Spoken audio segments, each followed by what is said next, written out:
Hi there, this is the course of marketing planning, and I'm your teacher, Dr. Wang. Today, we are going to learn Chapter 5, Marketing Strategy Planning, which is the key part of marketing plan. Last week, we mainly focused on what needs to be done before specific strategies are made, like how to analyze the internal and external environments, such as how to conduct a SWOT analysis. And in this chapter, we're going to get down to the business. At first, let's see what is marketing strategy. The definition of marketing strategy. A marketing strategy is a statement that can help a company to achieve its marketing goals about brands or products. And the reason why we need marketing strategy is quite clear. These strategies can help us to increase sales and gain competitive advantages over your competitors. And of course, by marketing strategies, we can know more about how to clarify market segment, how to identify the target market, to position the product, and to control all the marketing mix elements and expenditures. By this, we can know marketing strategy is basically what you need to do during the whole marketing activities. That's why it is so important for us to make good marketing strategies. And here, I would like to make it clear that there are several similar concepts, like marketing management or corporate strategy. And first, there is a difference between marketing strategy and marketing management. The former one, strategic marketing, mainly aims to improve the competitive position of a company, while managerial marketing mainly focuses on how to implement specific marketing goals. Marketing management is a broader concept. And we also should know marketing strategy is a part of a corporate strategy related to marketing goals. And here is a hierarchical figure to show what is a corporate strategy. And there are two levels. And the first level is about business unit, and all the details and feasible strategies are embedded in these business units. For example, here I give you 4 examples of different types of strategies. Like a production strategy generally originated from a production department, but should be supported and executed by a lot of departments or business units in the company. And R&D strategy about research and development proposed by R&D department should also be supported by other units. It's all the same for marketing strategy. This figure is just a reflection that a company is an organic whole, and we should not take any strategy as separated. And mission. A mission is like a strongly felt aim or ambition or calling for a company. And thus, it's not difficult to distinguish marketing mission from marketing strategy. And what we should know is that a marketing strategy is always consistent with the mission. And the mission is always the first thing you should consider when starting a company. And now we begin with the basic rules for making marketing strategies. The first, before you are going to develop a strategic marketing plan, you should scan the external environment and estimate the effect that your strategies may have on the company. More specific, you should do enough analysis before strategic marketing planning. And second, generally, a plan of marketing strategy should cover at least 3 years in the future. And here I should tell you that once we use the word strategy, that means something with a long term. So 3 years is baseline. And after keeping these rules in mind, now we can further learn how to develop a marketing strategy step by step. And here we can see 4 key elements of a marketing strategy planning. The first, entrance strategy for companies who want to enter into a new market. This part is concerned with what kind of strategies they should take. And second, growth strategy for companies who already grounded in the market and want to gain more market share. They can consider use different strategies for growth. And third one is about strategic models, which can help companies to develop strategies for reference, such as marketing mix models, also known as 4Ps model. And last one, implementation and control. For companies, they should not only develop strategies, but also use them to obtain marketing objectives. Then how to implement the strategies and control the execution is also an important issue. And the first step of a marketing strategy is always for new entrants who want to enter into a new market. And here I would like you to watch a movie. It's called Pirates of Silicon Valley, which is about Apple and Microsoft. Both of these two companies are great technological companies in the world. And I'm not sure if any of you guys have watched this movie before. Let me introduce you about this movie very quickly in case you don't have time to watch it. And this movie is about 1 hour and 35 minutes, and it was a TV movie first released in 1999, about 20 years ago. And this movie is kind of like a biographic film, although it was not officially authorized.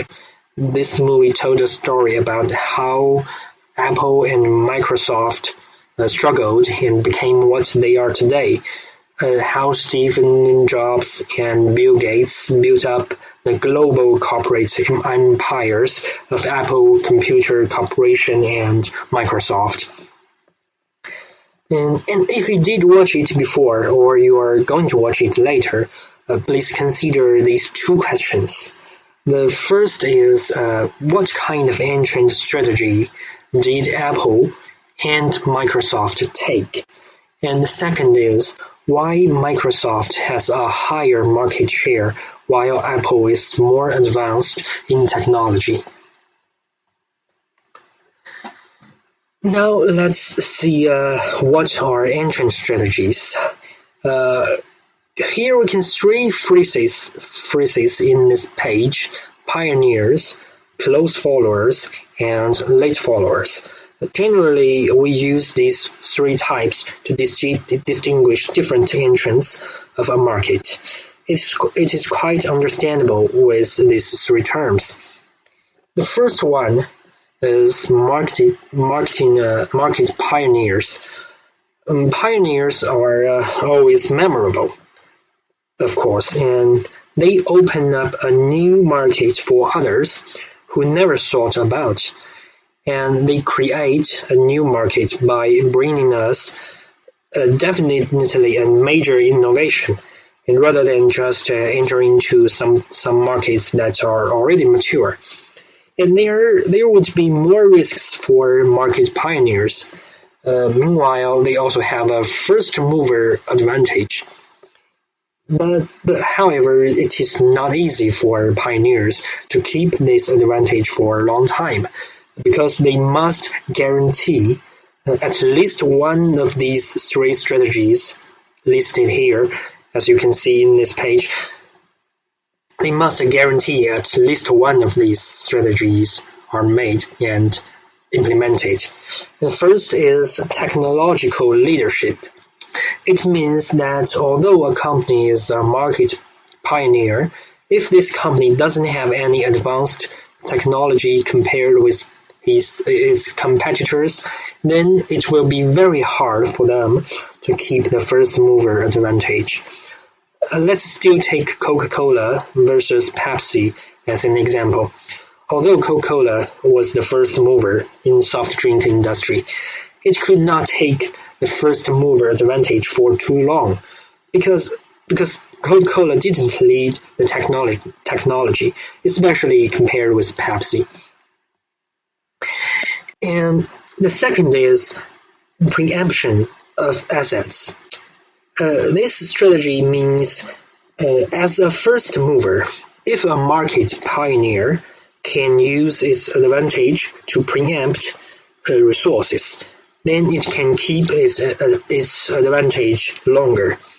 And this is quite normal. If you check almost all the industries, then you may find that there are always 2 to 3 giants with numerous small enterprises in any industry.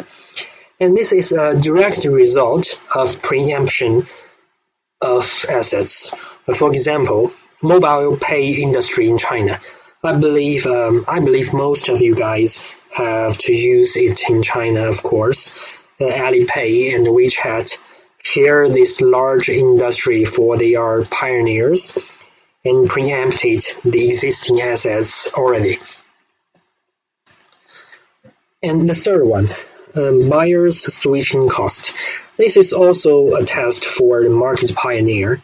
If a company can provide products or services that latecomers cannot provide, then it may lead to buyer's switching cost. For example, iPhone. I'm not sure if anyone doesn't use it or not. It is quite difficult for most of iPhone users to switch to other brands. It takes all the data. An iPhone takes all the data, all your personal information. It will be so inconvenient if you buy another brand. And now let's take a look at close followers. Close followers are generally main challengers to market pioneers. For example, like Pepsi to Coca-Cola, like AMD to Intel. And there will be still opportunities for close followers to gain advantage by investing in technology, research, and development. For close followers, they have some advantages that pioneers don't have. Since they don't have to take the risk, then they have more opportunities to check if there is any weakness of the pioneering products or services. And then they can avoid the weakness at the beginning. And by having a different strategy, it allows the close followers to create their own unique selling point and perhaps target a different audience in comparison to that of the market pioneers. Now let's check the last type, or it is also the ordinary type. Here I list 3 advantages and 3 disadvantages for late followers. It is quite clear that late followers are more likely to have the ability to learn from those who entered into the market earlier, and they can also get to customers' needs and wants easily, for there are pioneers and close followers providing reference. And the last, they don't have to invest too much in technology or research or development because they can just follow what pioneers and close followers already did. So it can help them save a lot. But on the other hand, it's quite difficult for them to adapt to the new market, for they never get used to it by their own. And since they are already late, then don't expect a large market share. Moreover, it is difficult for them to gain enough customers because of the buyer's switching cost. So now we have a basic knowledge about entrance strategies with 3 different types of entrants. Then how should companies grow up in an existing market? So now let's move to this part, growth strategy. Here we also can see 3 different types of strategies: horizontal integration, vertical integration, and diversification. So what do they mean, and how can we use them? So let's go through with them one by one. And first, horizontal integration. It means strategies that a company conducts acquisition and merger in order to integrate the production, to larger the market share, to avoid competition, and to benefit from a scale economy. So for example, Facebook, the most famous social network company. Since this company was built up, it has merged more than 14 companies like FriendFeed, which was a website that can help users to update their friends' information online. And this website was built by Paul Buchheit, who invented Gmail.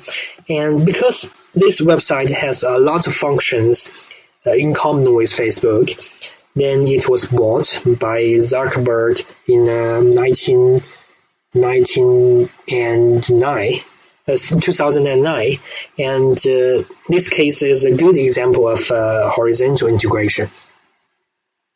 And for sure, this strategy has advantages and disadvantages at the same time.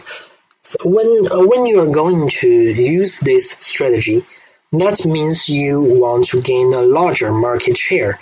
And of course, this strategy can help you to achieve this goal by merging your competitors or potential competitors, and providing your customers with anticipatory products or services. And moreover, by this strategy, you can also lower your cost for scale economy. But meanwhile, there are also several disadvantages, like challenges for integrating similar but different products. And by avoiding competition, there is a chance that the whole productive effectiveness decreases. And in contrast to horizontal integration, there is another strategy called vertical integration, and it is obviously different from the last one. And vertical integration is a strategy by which firms expand into upstream or downstream activities, which are at different stages of production. For example, Apple is a company which uses this strategy to the best. They have their own operating system, they have their own software, and they have their own hardware designs, and even an app store for other softwares. And this whole closed system helps Apple to gain a competitive advantage from other companies. And of course, there are advantages and disadvantages for this strategy, just like all the strategies. And if a company wants to use this strategy, then it may help the company to reduce its transactional cost. And since the company is more independent in the whole industrial chain, then it is more likely to invest in innovation, which may provide new products to the market. And on the other hand, this strategy is not suitable for SMEs, small and medium enterprises, because it requires a high internal cost. Meanwhile, because the upstream and downstream are already integrated, then the company that uses this strategy is more likely to be insensitive to the change of suppliers or distributors. Now let's have a look at the last one of the growth strategies, diversification. It's called diversification, and this strategy can help a company to occupy the market and to develop new markets, and also to avoid the risk of simplification. There are two types of diversification. One is horizontal diversification, and the other, of course, is vertical diversification. And the former one, the horizontal one, refers to a strategy that focuses on expanding the existing market based on exploiting existing products. And the latter one, the vertical one, is a strategy that suggests entering into new markets by totally different products, and therefore calls for more technological innovation. Okay, this part now is over, and it is quite important for a company to select a suitable strategy, a growth strategy, because in most occasions, a company doesn't have another chance to reselect growth strategies. It's just like to conquer or to die. Now it's the third part, strategic models.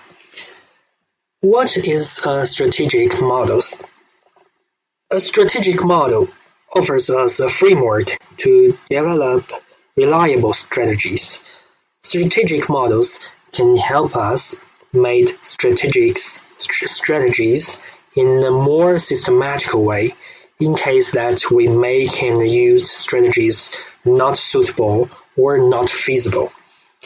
There are a lot of strategic models, and I choose 3 of them to introduce, for they are more relevant with this course. And the first one is 3Cs model, and the second is Ansough's matrix, and the last one is marketing mix model, also known as 4Ps. Now the first one I would like to introduce is the 3Cs model. Apparently this model has 3 elements: cooperation, customers, and competition. The first element is cooperation. It means a company should focus on itself. This element suggests a company maximize its competitive advantages, especially those functional areas related to its previous success. Let me give you several examples here about how to use cooperation strategy.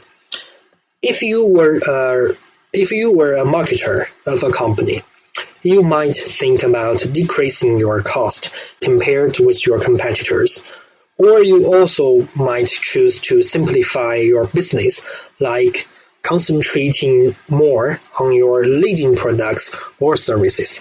So that's the basic activities of this strategy. And the second one is customer. It's clear that customers are the basis to any business.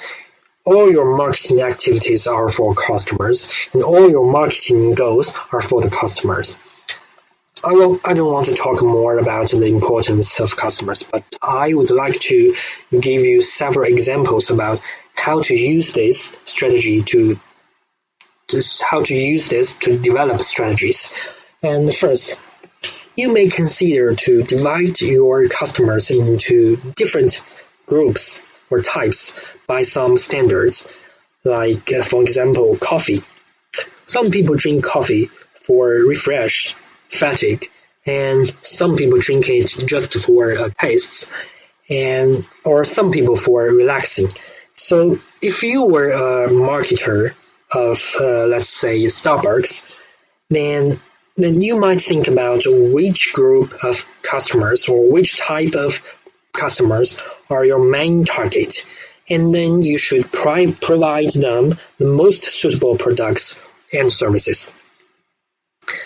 Second, if you were In a competitive market, then your competitors may also use strategies just like we mentioned before. So the effect of dividing and targeting strategy may decrease gradually.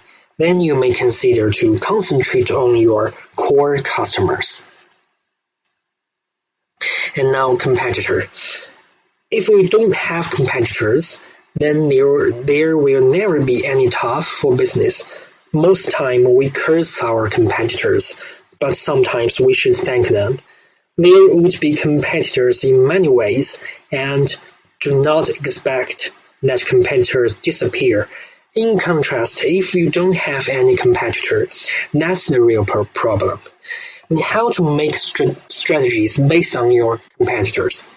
This is a big question, and I'll give you several examples here. First, you may think about differentiate from your competitors in many ways, such as brand, image, and even advertisement, like what Honda and Toyota did. These two motor corporations are doing this for a long time. And second, differentiate from your competitors in cost and profit. For example, when the market is relatively in a downturn stage, then you may take low price strategy to occupy the market over your competitors. And there are a lot of companies that use 3Cs model to help them make and develop marketing strategies. For example, Li-Ning, a famous sports brand in China. You can find a lot of materials about this company and how they use 3Cs model to help them. And now let's move to the next one, another important model for us. It's called Market Growth Matrix, also known as Ansoff's Product Matrix.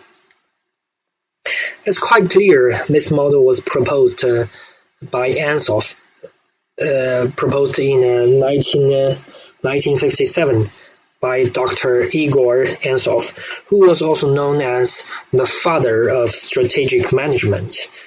Dr. Igor Ansoff was born in Russia in 1918 and immigrated to the US in 1936. He introduced the concept of strategic management for the first time in 1972. Okay, let's have a look at this matrix. This matrix focuses on two axes. One is market and the other is products. And by these two axes, we can finally get 4 quadrants, which stand for 4 choices of a company to grow up in the market. And when you choose to enter into an existing market with an existing product, then you may consider to use a marketing penetration or marketing expansion strategy like the quadrant in the red box. And if you want to enter into an existing market with new products, the strategy of product development may be suitable for your company. And if you want to try an existing product in a new market, then try to use market development strategy. And if everything is just new, for markets and for products, everything is new, please use diversification strategy. And now let's have a look at each one of this matrix. The first one, market penetration strategy. The main purpose of this strategy is to increase market share. The specific actions you may take include promotion or improve service quality to persuade customers to change their consuming habit or increase their purchasing amount. And here we also list 3 approaches that may help you gain competitive advantages by market penetration, like win customers from your competitors, discourage competitive entry, or even buy your competitors. And another one in this quadrant is market expansion strategy. For example, you can use this by converting non-users or increasing usage rate. The second strategy, product development.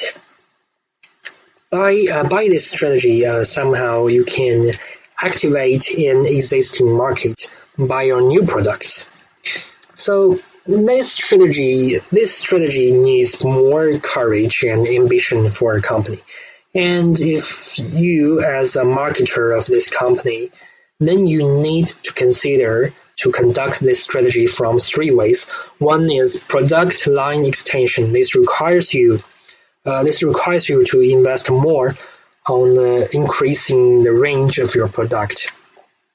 And the second is product replacement.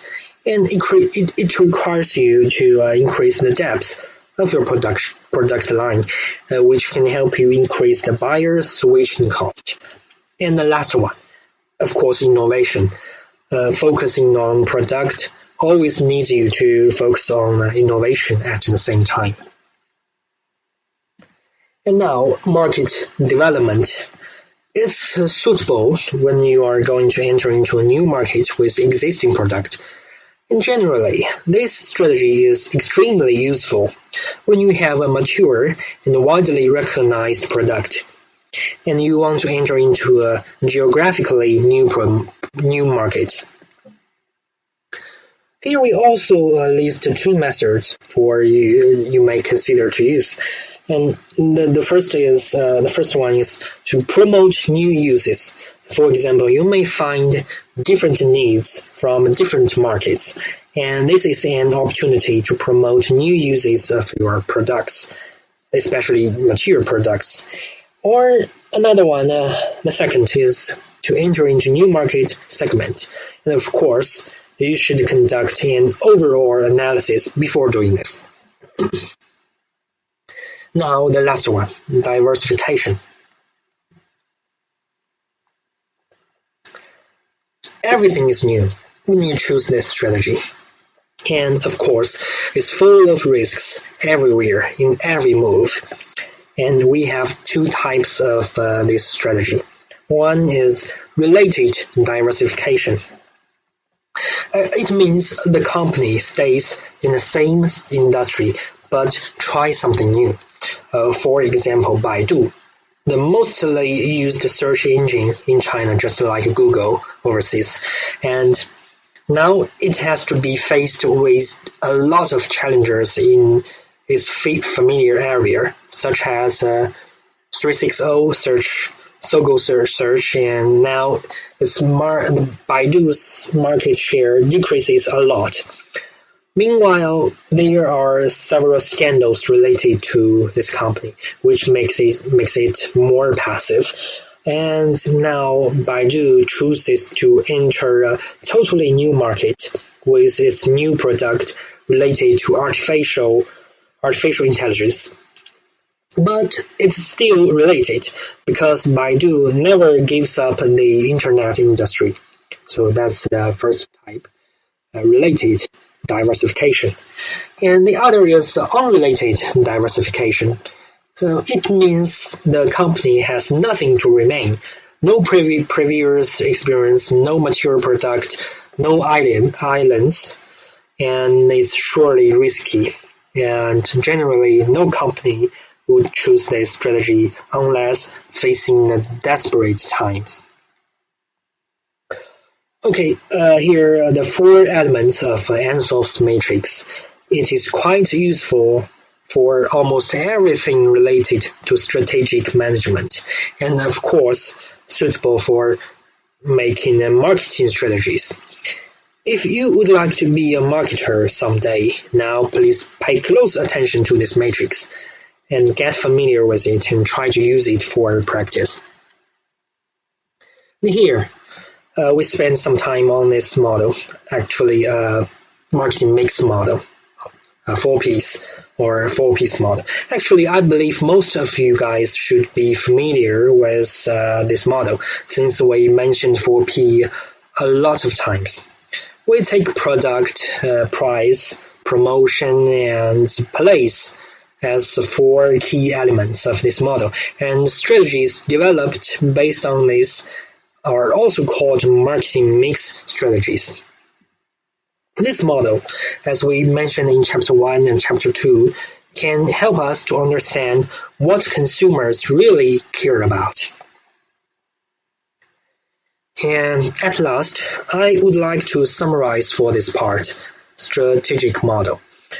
It's not difficult for us to propose several solutions when facing with some problems or trying to do something new. But the difficulty is that we never know if those solutions proposed by us will work or not, and that's the necessity of strategic models. Following these models, we can propose solutions more targeted, more systematical, and more feasible. If we take these strategic models as useful tools, then we will find with their help we can propose solutions more effectively, especially compared with other ways like brainstorming or discussion with no topics. Now let's move to the final part, implementation and control.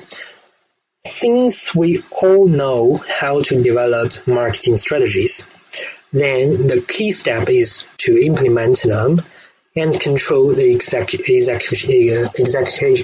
executions. And just like when you are going to develop marketing strategies, we will consider following the framework provided by the strategic models. And here, if we want to implement and control the strategies, there is also a framework for us to follow. It's called McKinsey 7S framework.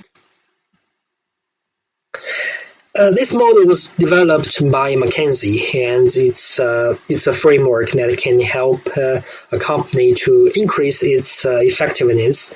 This model proposes that there are 7 internal factors within the company, and reasonably aligning and reinforcing them can help the company to better execute its strategies and therefore be more successful. The McKinsey 7S model is an organizational tool that assesses the well-being of 7 internal factors of an organization as a means of determining whether a company has the structural support to be successful. And this model comprises a mix of hard elements, which are clear-cut and influenced by management, and soft elements, which are fuzzier and influenced by corporate culture. And we should understand that 7 factors are classified as hard and soft. Hard elements are easily identified and influenced by management, while soft elements are fuzzier, more intangible, and influenced by corporate culture. The hard elements include strategy, structure, and systems. And the soft elements include shared values, skills, style, and staff. This framework can be used as a strategic planning tool by companies to show how seemingly separate aspects of a company are, in fact, interrelated and reliant upon one another to achieve overall success. The strategy is the plan deployed by a company in order to remain competitive in its industry and market. An ideal approach is to establish a long-term strategy that aligns with the other elements of the model and clearly communicates what the organization's objectives and goals are. The structure of the company is made up of its corporate hierarchy, the chain of command, and divisional makeup that outlines how the operations function and interconnect. In effect, it details the management configuration and responsibilities of workers. And systems of the company refer to the daily procedures, workflow, and decisions that make up the standard operations within the organization. And shared values, the first soft element, are the commonly accepted standards and norms within the company that both influence and temper the behavior of the entire staff and management. This may be detailed in company guidelines presented to the staff. And in practice, shared values relate to the actual accepted behavior within the workplace. And skills. Skills comprise the talents and the capabilities of the organization's staff and management, which can determine the types of achievements and the work the company can accomplish.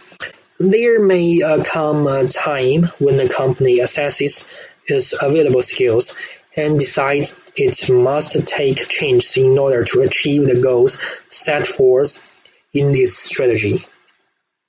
In style. Style speaks to the example and approach that management takes in leading the company, as well as how this influences performance, productivity, and corporate culture. And the last one, staff.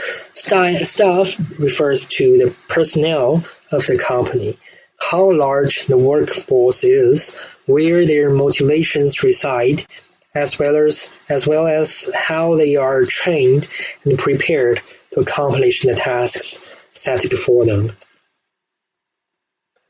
The McKinsey 7S model is applicable in a wide variety of situations where it's useful to understand how the various parts of a company work together. It can be used as a tool to make decisions on future corporate strategy, and the framework can also be used to examine the likely effects of future changes in the company or to align departments and processes during the merger or acquisition. Elements of the McKinsey Model 7S can also be used with individual teams or projects. Okay, now, today we have just finished the lesson of Marketing Strategy, Chapter 5. Now it's time for your homework. I hope you can finish this task with your team members. And this homework needs you guys to choose one company which had long history but finally failed, and then try to analyze these strategies and give your own explanations for it. Please send it to me in the form of a PowerPoint, and the deadline is 25th March, 2 weeks later. So everyone in the team should list your division or contribution to the homework in the PowerPoint. And here I can give you several examples. Look at this table. Here I list several companies which were Fortune 500 in 1955. Now it's quite ironic that most of them are not in this list anymore. And for example, the first one, General Motors, and let's say Boeing, recently is also stuck in scandals for its aircraft accident. And this graph also provides an average company lifespan in years. It's quite clear that in recent years, the average is about 10 to 15 years. That means by 2027, 75% of the existing companies today would disappear. And here is the example of Kodak. I believe most of you guys still remember it. And General Motors is another typical example in this case. Anyway, I hope you can find a good example and try to analyze it with the knowledge you have learned in this course. Okay, that's it, and good luck. If you have any problem, please contact me by WeChat or email. And at last, I would show you a footage about the marketing strategies behind Coca-Cola. Hi, welcome to Thought Catalyst. I'm Charles Painter, and today we're going to be talking about the marketing campaigns of the Coca-Cola Company. Coca-Cola was first invented within an Atlanta-based pharmacy by Dr. John Pemberton in May 1886. Initially sold at local soda fountain counters, growing demand and the idea of making the beverage portable led to bottling sparkling drink. In its first year, Pemberton sold just 9 glasses of Coca-Cola a day for 5 cents a glass. Since then, the company has expanded ever so slightly, currently selling its products at an estimated rate of more than 1.9 billion servings a day. That's the equivalent, every day, to almost 1 in 4 people buying something from Coca-Cola. The Coca-Cola Company is one of the most recognized companies in the world, and it's certainly the world's biggest drink company. They control more than half the global market in carbonated soft drinks, as well as a substantial chunk of the somewhat larger non-carbonated segment. It owns 4 of the world's 5 biggest selling soft drinks, with Coca-Cola being the world's best known and most valuable non-technology brand. Within its portfolio, the company holds more than 500 brands, including Fanta, Sprite, and Relentless. Within these, they produce over 3,500 varied products, spanning from sodas to bottled water to iced teas and coffees. Despite an estimated 94% of the world's population recognizing the red and white Coca-Cola logo, nearly 10% of their revenue, $41 billion, was spent on advertising and marketing campaigns last year. This astronomical $4 billion was spent on a diverse range of campaign tactics across multiple geographic regions. As with many things in the world, ironically, the companies that are the most well-recognized possess the highest budget for their advertising and public image.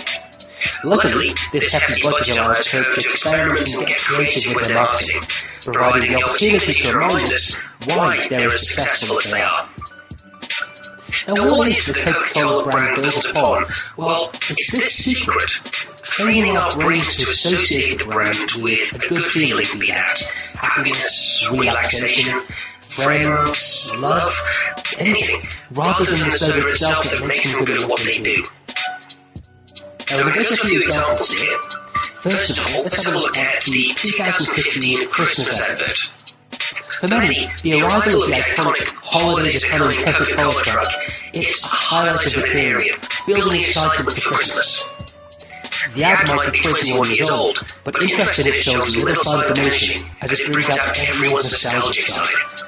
The focus of last year's A Coke for Christmas ad follows a young boy who aims to spread the joy through giving Coca-Cola to those who are making Christmas a reality, including a dad, a shop assistant, and Santa Claus himself. Now, the important aspect of the advert is that it targets the whole family. The ability to provide the experience for the entire family is essential. The commercial itself closely follows Coke's primary principles in their advertising. Rather than attempting to sell a drink, Coke focuses on selling an abstract positive concept, such as happiness, family, and sharing. As we can see, Coke has become expert at selling these non-concrete conceptions. This year's video, like many before it, remains true to their core values that they use in their marketing campaigns year-round. Along with this, Coke modified their traditional formula for advertising, adopting a more multi-channel approach. Traditionally, video, print, and physical advertising was the focal point of Coke's festive commercials. However, this year saw the addition of Coke TV and social media via hashtags and a Coke emoji. This is an attempt to broaden their influential ratings. Now, the next example we're going to look at is called Share Account. Now, Coke's Share Happiness campaign has been one of the key pillars of their advertising machine. This involved multiple previous strategies, such as the Coke Coconut Machine and the hugely successful debranding tactic, which we'll talk about in a few minutes. However, the Coca-Cola sharing can may have successfully created the most literal rendition of sharing Coke. The regular-looking can of Coke can be twisted to become 2 mini cans, allowing probably one of the easiest methods for sharing Coke on the move. As part of the pilot project, Coke distributed its sharing can to 30 Singaporeans and documented their surprised reactions. The documentary of this surprised happiness involved a team accompanying the distributors, following them to areas where they knew there would be heavy traffic, and filmed people's authentic reactions. This documentation provided Coke with video evidence of the purest possible form of happiness, showing how people would react and the kind of power it has. Now finally on to branding. As mentioned earlier, arguably the most successful share happiness campaign with a debranding tactic. Marketing Director Lucy Austin and her team within Coca-Cola's South Pacific branch were delivered a 151-word creative brief that gave them free rein to deliver a truly disruptive idea that would make headlines and capture the country's attention. The resulting campaign, known internally as Project Connect, based on its ambition to both strengthen the brand's bond with Australia's young adults and inspire shared moments of happiness with the real and virtual worlds, it became known as Share a Coke. The primary concept behind this was to swapping out of Coke branding on bottles and cans in favour of 150 of the most popular names in Australia, allowing Coke to reach 42% of the population. This campaign was released and almost immediately saw a positive reaction, with unaffiliated celebrities buying bottles, and social media conversation and media coverage blowing up as a result. Within that summer, Coke sold more than 250 million named bottles and cans in a nation of just under 23 million people. This overwhelming positive result led to the expansion of the campaign across the world, reaching more than 70 countries. As the campaign spread across the globe, over 17,000 names were used, including generic nicknames and titles such as Mom and Dad and Mate. These additional titles purposefully made the invitation more about giving a Coke to someone else rather than keeping it to yourself, and broadened the appeal and played it to their core principles. The ability of such a revolutionary and notable campaign could be argued to rely solely on the ability to relate to the customer on the eye level. Lucy Austin suggests that the success derives from the use of our name, the most personal thing we possess. It's our fingerprint, our identity, in one word. It can't get much more personal than seeing our name, our own unique identifier, on a bottle of Coke. The campaign capitalized on the global trend of self-expression and sharing, but it did so in an emotional way.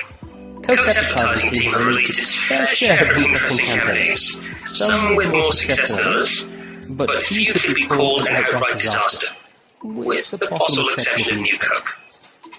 The continued pursuit of alluring and revolutionary advertising tactics by Coke is sure to assist the sales of their products worldwide, and will not be likely to go anywhere anytime soon.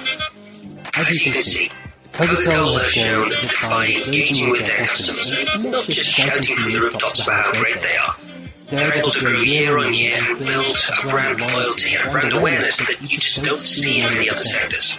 And it's a lesson that a lot of companies can do with learning. We hope you've enjoyed this video. If you'd like to see more of what we do, please remember to like, share and subscribe, and we'll catch you again next time. Goodbye.